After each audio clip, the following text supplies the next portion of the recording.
The European Union has passed tough sanctions on Russia, targeting the country's banks, energy and defence sectors. First on the new list, Russian banks, where the state owns more than 51% of the capital.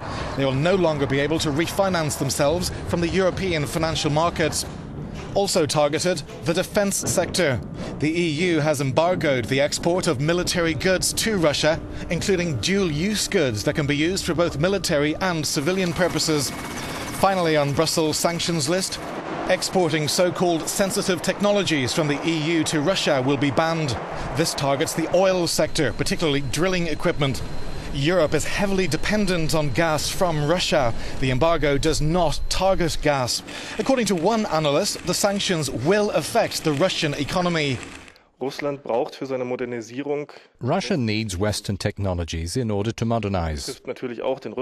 This is the case for the arms industry, but it is important across all sectors, especially so in the energy sector. And sanctions to withhold deep-sea drilling technology from Russia are being discussed as well.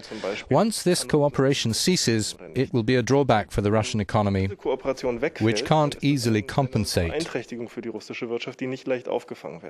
The Russian economy is worth around 1,500 billion euros, but it's stagnating. The IMF says that Russia's GDP will progress just 0.2% this year, and capital drain has already reached 52 billion euros since January. The EU itself is expected to take a hit, which could be around 0.3% of its GDP this year and 0.4% in 2015.